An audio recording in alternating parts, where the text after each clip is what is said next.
James, I'll start with you if I can. This was called out by many of the European and UK leadership. Lukashenko then threatened to deluge those countries with migrants and drugs, he said. Extraordinary.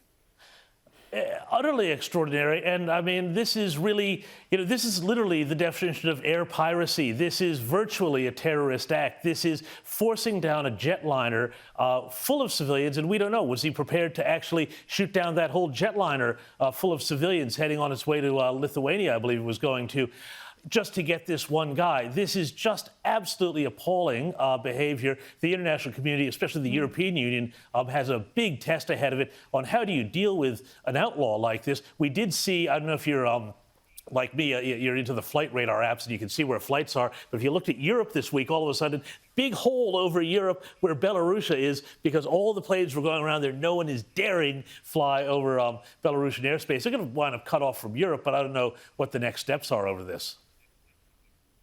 Yeah, well, that brings me up to a point because, Cory, you were in the Parliament. I remember well, I was working for Tony Abbott when the downing of MH17 occurred. In that case, a passenger flight crossed into Ukrainian airspace on its way through to Malaysia. This is going to introduce some real vulnerability into where and over what countries commercial aircraft fly, I suspect. We've all been on flights to, say, London, and you wake up in the middle of the night, you look at some pretty dodgy countries you're flying over. This will change the way we map our flights across the equator, surely.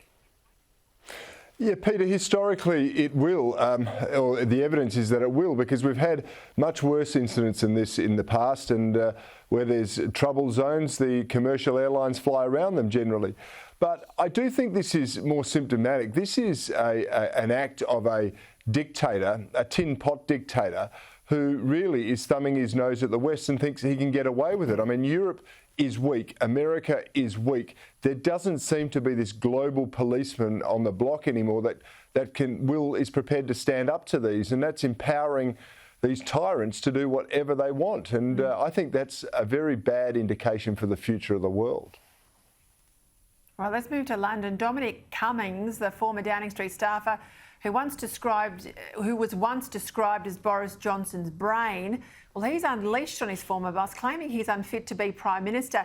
It was an explosive appearance, Cory, in front of MPs at Westminster during this committee hearing into the government's COVID response. Cummings, who left the PM's office in November, claimed Johnson told him once that colleagues wanted to be injected with COVID-19 live on television. This is the Prime Minister, and that the Prime Minister was out of his depth. The truth is that senior ministers, senior officials, senior advisors like me fell disastrously short of the standards that the public has a right to expect of its government in a crisis like this. When the public needed us most, the government failed. And I'd like to say to all the families of those who died unnecessarily how sorry I am for the mistakes that were made and for my own mistakes at that. Yeah, I haven't ever seen someone, a staffer from the inner sanctum, give that sort of evidence so publicly. They left on bad terms, clearly. How much is this a legitimate critique or sour grapes? It's impossible to know, but I think there's a degree of bitterness there and a healthy dose of sour grapes, Peter.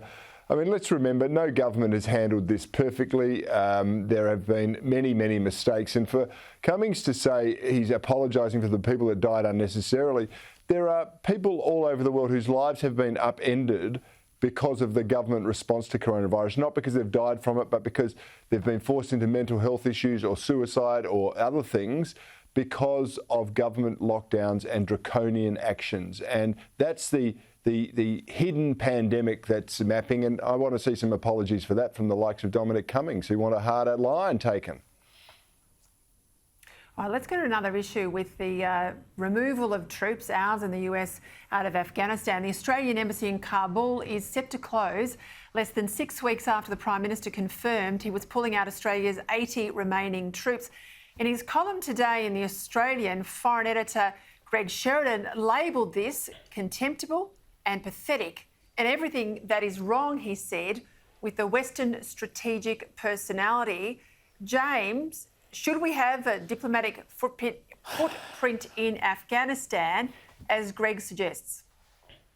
Well, I think the way Greg suggested that we could do that, which would be to have it as part of the United States compound, I think that was a reasonable suggestion he made. I mean, it was quite a very strong column by Greg Sheridan there. And what was really interesting to me, I think, was how he outlined his own philosophical journey on the issue of Afghanistan from 2001 onwards. And I think it mirrors a lot of people's, including my own, on this issue, because we did get involved with Afghanistan for legitimate reasons. The involvement became, out of control too long. The mission itself became muddied and unclear what we were supposed to be doing.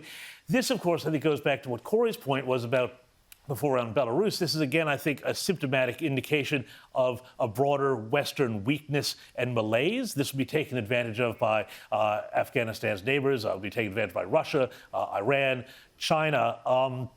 But there's no good options there because we can't stay with a military presence here forever like some Roman garrison. But also we shouldn't, I think, completely pull stops and not have any presence there to deal with, whatever government is there of the day. Otherwise, what was it all for? James, I want to stay with you. Landmark ruling in a Dutch court that has demanded oil giant Shell cut carbon emissions harder and faster than previously planned. This was after a Dutch environmental group sued Shell over a breach of human rights for not adhering to the Paris Agreement. I bet you others will be looking at this as a precedent. They want now Shell to cut emissions from the planned 20% by the end of the decade to now 45%. This has got massive implications, James, for oil and resource companies, I suspect, right across Europe, but indeed the world. Well, yeah, and it's really dangerous, I think, Peter, to have judges suddenly becoming policymakers like this. I mean, we're all used to activist judges in places like the United States trying to make law, but this is the first time I've seen anything so extraordinary like this, where they're trying to set climate targets, not through parliaments, not through whatever legitimate policy mechanisms exist for these sorts of things, but from the bench. And it's a very worrying precedent because, as we know, whatever Western companies do, whatever Shell does, whatever our own miners and extractors do here in Australia, all of it will be swallowed up by China. No one is taking China to The Hague and saying, hey, you've got to cut your emissions for the sake of the planet, for the sake of future generations. No one is doing that. No one's doing that to India because they don't have to do that under the Paris Agreement. So it's really enforcing what I think is an already unfair agreement on Western countries and companies. Very dangerous precedent that needs to be unwound. I want to go to another issue that tends to spike in the summer weather. The number of illegal immigrants crossing the English Channel into Britain has more than doubled. According to the UK government statistics, more than 3,000 people have made it across the Channel already this year, and smuggling gangs are targeting people with bigger and bigger boats. Cory, economic migrants, these are generally not refugees. And of course, if they were, when they come out of the Middle East and North Africa, they are meant to, under the international agreements, of course, seek asylum in all the other countries they get through. But thereafter, the social safety net, the welfare system of Britain, that's what it's about, isn't it? Of course, and it's a universal thing, Peter. These are unarmed invaders. We had them here in Australia once before. They would travel through multiple countries, be safe in a country, and then pay a people smuggler to come to the land of milk and honey and idiot socialist policies which are handing them all these bunch of freebies. Isn't it telling that even in Europe, a Western civilization where they've got handouts galore for everyone, these migrants want to flee the EU and get into the UK because, there's more opportunity there. It is extraordinary, and the bleeding hearts are responsible for this right across the world. They've been pushing this agenda for decades, and it's a manifest failure. Protect your borders. That's what the message should be. Absolutely. And Boris Johnson's supposed to be a Conservative. Cory Bernardi, James Morrow, thank you for your time.